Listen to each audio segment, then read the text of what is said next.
good news! Nanalo ako sa loto! Totoo ba, anak? Tumama lahat ng numero sa panaginip ko, Nay. Ay, alam mo, anak, swerte ka talaga eh. Nay, may good news din ako. Gagraduate na ako next month! Talaga ba, anak? Akala ko talaga bagsak pa rin ako eh. Buti naman at di ka na ulit ng high school. Congrats! Good luck sa college! Mga anak, may good news din ako. Sabi ng doktor, magaling na daw ako sa sakit ko. So, ibig sabihin, hindi mo na kami makakalimutan, Nay? Oo, anak. Parang sunod-sunod yung swerte natin, Nay, no? Siyempre, dahil din yan kay Lord. O, sige na, anong oras na? Matulog na tayo, ha? Good night, Nay. Grabe, ang kalat naman. O anak, ba't kising ka pa? Nay, sobrang kalat kasi dito sa bahay. Naglinis lang ako. Anak, tigil mo yan! Masama yan! Ha? Bakit? Masama na ba maglinis, Nay? Hindi mo ba alam yung pamahiin na bawal magwalis sa gabi? Kasi pag nagwalis ka, parang tinataboy mo daw yung swerte palabas ng bahay. Ako, Nay, 2025 na, naniniwala ka pa rin sa pamahiin? Tumatanda ka na talaga. Ay, hindi ko alam, anak. Takot lang ako na malasin ulit tayo. Sige na, Nay, itulog mo na yan. Malapit na ako matapos dito. Matulog ka na rin, ha? Nasaan na yun? Hindi pwede mawala yun! Oo, anak, ano nangyayari? Umagang-umaga sumisigaw ka. Nay, nawawala yung lotto ticket natin. Hindi natin makiklaim yung pera. Ha? Sige anak, tutulungan kita maghanap, ha? Ay, baka nandito lang yung banda. Oo anak, ba't ka umiiyak? Ayoko na. Ginawa ko naman lahat eh, pero binagsak pa rin ako ng teacher ko. Ano? Hindi na daw ako kasama sa mga gagraduate, Nay.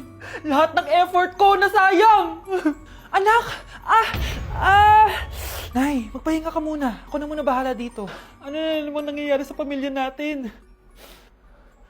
Anak? Scarlett? Kyle? Susan? Kamusta ka na? Dok? Ba't nandito ka? Dinalaw kita para kamustahin ka. Mga musta? Eh di ba sabi niyo magaling na ako, Dok? Yun din nakakala ko. Ha? Teka lang, nakita mo ba yung mga anak ko? Susan, matagal nang patay ang mga anak mo. Ha? Hindi mo ba naaalala? Pareho silang na-depress. Si Scarlett dahil sa nawala niyang lotto ticket. Si Kyle naman dahil hindi nakagraduate. Kaya, ayun. Kailangan mo ulit maggamot, Susan. Dahil lumalala na naman ang demensya mo. Grabe, nakakapagod mag-aral. Tara, Bes, road trip tayo. Hindi, arcade na lang. Hindi, Bes, road trip na lang. Arcade! Hep!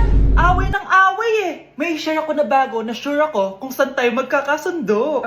Saan naman? Kumain na lang tayo, Bes. Share ko lang kasi sobrang good deal ng Jollibee Meal Savers. Pang everyday go-to meal natin. Bakit? Ano meron? Mag-Jollibee Meal Savers tayo. Kasi nandito lahat ng faves natin. Lahat may drinks at kasamang rice or fries. 1-piece burger steak with double rice. 1-piece chicken joy with drinks. At 1 Jolly Spaghetti with fries and drinks. Kaya kahit araw-araw tayo kumain, Bes, busog sulit sarap. Our go-to meal. Ayan, yan yung gusto ko. Kinikrave ko yung burger steak with double rice. Makakatipid na, mabubusog pa tayo. Diba? Kapag cravings mo yung go-to mo, tapos wak sa araw-araw, sulit talaga. Kaya tara na, Bes, gutom na ako. Excited ka masyado. Libre mo ako next week, ha? Sige, Bes, go. Basta, Jollibee Meal Savers, ha? Go!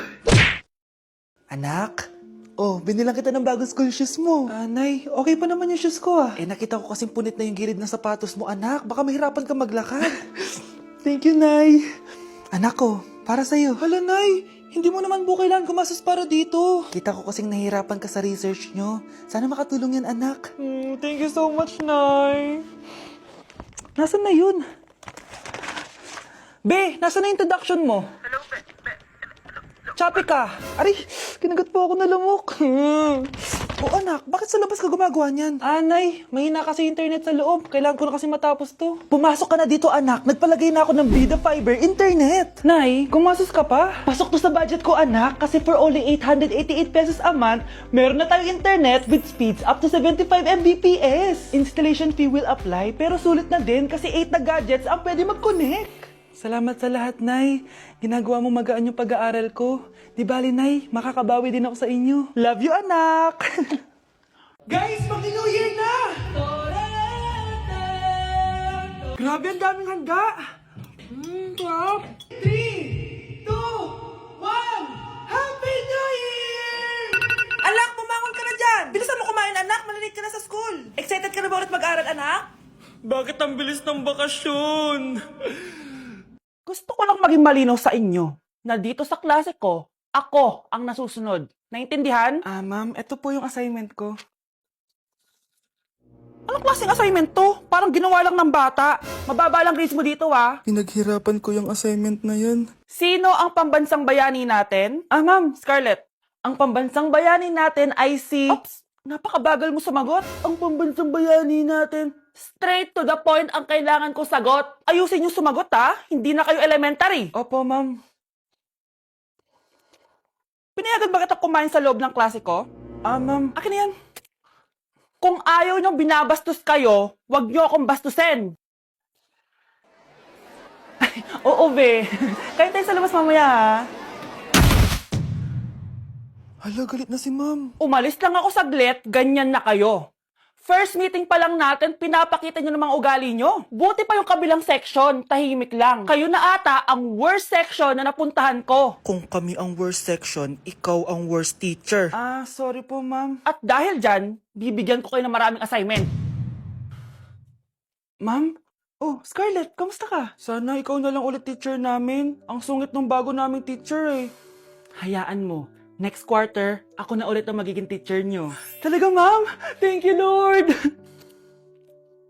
Yuck! Ang cheap naman ang uniform nila. Mukhang maasim. Walang class. 2025 na Android pa din ang cellphone. Kahit siguro messenger naglalag dyan. Ang ganda nga ng uniform, ang sasama naman ng ugali. Naka-iPhone ka nga, talo ka pa din naman sa ML. Ipabuhat yarn. Ang baho siguro ng classroom nila, no? Tapos nag-aagawan pa sa electric fan kasi wala naman silang aircon. Feel ko pinapalo sila ng teacher nila kapag nagkakamali sila. Ang boring siguro sa classroom nila. Mas masaya pa rin talaga sa public school, no? Balita ko, mga korap mga magulang niyan. Kaya madaming pera. May araw din kayo, men. Nakatikim na kaya sila ng steak? Feel ko hindi nila afford. Nakatikim na kayo ng pagmamahal sa magulang? Oh, sa pool! How dare you? Isang pitik ko lang, tumba ka na. Pipitik ka pa lang, tumba ka na. Tara na nga. Anak, kailan ka uuwi? Magpapasko na. Ayun na, malapit na mag-Noche Buena. Bilisan nyo. Oh, naayos ko na yung table, ha. Lagyan nyo dito yung mga pagkain. Oh, pinaglutuan ko kayo ng favorite nyo, kaldereta. Mga anak, sana nagustuhan yung mga regalo namin sa inyo. Thank you po. Hindi na magiging blurred yung mga pictures ko. Wow, mga favorite box ko to ah. Thank you po. Ang angas naman nito, solid. Sa wakas, makakalaro na din ako. Nay, sana palaging ganito. Sana palagi tayong masaya at kompleto. Siyempre naman, anak, ano ka ba? Oh, 12 o'clock na. Merry Christmas, mahal. Merry Christmas, mga anak. Oh, Merry Christmas. O, kain na tayo. Merry Christmas, guys. Merry Christmas. Mahal ko kayong lahat. Merry Christmas. Best family ever. Bawi na lang ako next year, Nay. Scarlett, focus on your work. Opo, ma'am. Ito na po. Death certificate? Hindi naman patay si tatay ah. Anak, alam kong nasa kwarto ka ng tatay mo. Si nanay. Anak! Nay, tawag niyo po ba ako? Wala. Kala ko nasa loob ka eh. Sige, Nay. Gagawan ko na po ng pagkain si tatay. Kailangan ko malaman ng totoo. Sorry, Nay. Kailangan kong gawin ito sa'yo. Nay, ito na po pala yung pagkain ni tatay. Ginawan din po pala kita. Buti naman naisip mo pa ako.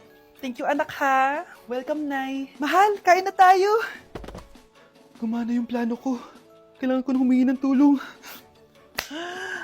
Ang galing mo din, Scarlett, no? Pero mas magaling ako. Nay, hindi ka nahimatay. Anong akala mo sa akin? Tanga?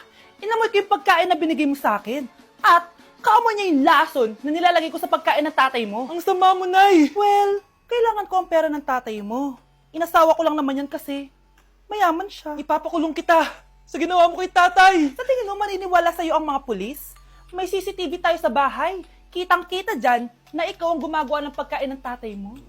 Kanina pa nasa kulang mga pulis. At naririnig nila lahat ng sinasabi mo. Mga pulis? Nasaan na siya? Nakakatakot! Matalino ako, Scarlett. Alam kong gagawin mo yan. Binayaran ko ang mga pulis para din nila kulihin. Pera-pera lang. Walang iya ka talaga, Nay. Sumama ka na sa akin. Itali nyo na yan. At siguraduhin nyong hindi makakatakas yan. Ano? Itatali? Hindi! Shh, Scarlett. Tatakas kita, ha? Alam ko lahat ng baho ng nanay mo. Tita? Scarlett, may kausap ka ba? Nandiyan na si nanay. Bilisan mo. Paparating na siya. Bibilisan ko